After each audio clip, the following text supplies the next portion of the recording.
Hello guys, I believe everyone will believe with me when I say food is better. Food is the best way to everybody's heart. Like, instead of going out, then hanging out, then having a heartbreak or being in a relationship, why don't you sit at home and eat a good meal, cook a nice meal, and have the best time of your life? So this is me. I'm trying to prepare food stuff. I'm arranging the kitchen, trying to make everything look neat and properly. But while we are watching the food video, I want to give you a quick story. So a friend of mine invited me to come out. I've been single for a long time, so she said she wants to introduce me to someone so I can at least leave my comfort zone and have someone in my life, someone to share my life with, someone to share my pains and my happiness with. So that evening she said I should dress cute, I should look all glam. So I did. I did makeup for the first time after a very long period of time. I did my makeup and I was looking glam. I stepped out in all sexiness.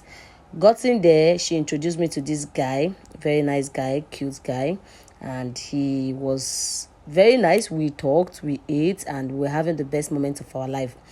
So few minutes into the date, 1 hour into the date, this guy literally told me, so after the dinner, we are going to my place, right? I said, how? Come on. We just met. I don't even know you. He said, yeah, I would like you to know me more in my place. I said, wow, excuse you. What do you mean I should know you more in your place? He said, yes, I would love you to know me more in my place. My place is fine. I own an apartment, this, that, so you can cook for me. I was like, hell no. Are you looking for a chef or you're looking for a lover?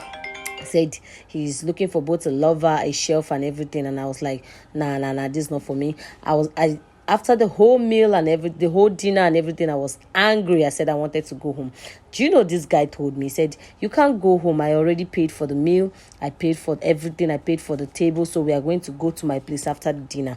I said, you did not tell me. My friend did not tell me that I was coming out for a hook.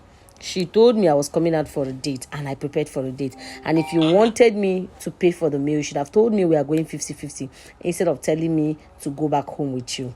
This guy argued and dragged over. He was angry, he was mad, he was like, no, I did not plan this was not my intention. But I insisted. I kept my cool and I said, no, I'd rather go to my house than follow you to your place for any after party or whatever we'll be doing in your place.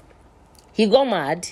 He stood up. He walked to the door. When he was close to the door, he turned around and asked me, will you go with me to my place for $50,000? Wow. This was tempting. This was inviting. I was like, $50,000 just for your place? He said, yes. Will you follow me to my place and I'll pay you $50,000?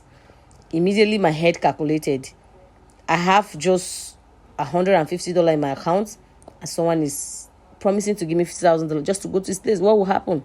It's just sex after all. And I said, no. I almost fall into the trap and something hit me and I said, $50,000 just to follow you to your place? He said, no, me and my friends. I said, wow, you and your friends? How many are you? He said, 3.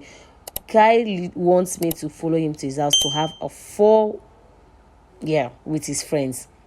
I said, no, I'm not joining you to your place. I turned it down and I stood up, got my bag. I was leaving. He said, how about $100,000?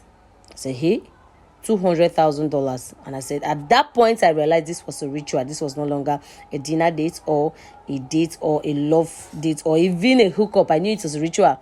And I said, no. I walked home. Something inside of me was telling me, you should follow him. You're broke. But something inside of me was telling me, you will not come back alive. So I had to put my pride together and I went straight to my home. Guys, I got to my home. I removed the wig, removed everything, dropped it, and I went straight to the kitchen. I brought out these ingredients you were seeing. All these ingredients, because I had them at home already. I wanted to cook before my friend called me out. I brought them out and I started preparing. This is the soup. This is when it's almost done. I'm making it. It's almost done, like it was ready to be eaten. And guess what? I dished my food and I ate my food. This is the final product. I ate my food. But I'm going to tell you the next story later because I called my friend to tell her my peace of mind. I was not happy with all that happened. And I'll give you the next story in the next post. Please keep up, subscribe, like, drop a comment. Have you ever been in that situation or have you been in that kind of a position? While you're commenting and you're dropping, let me enjoy my meal. Bye. Love you.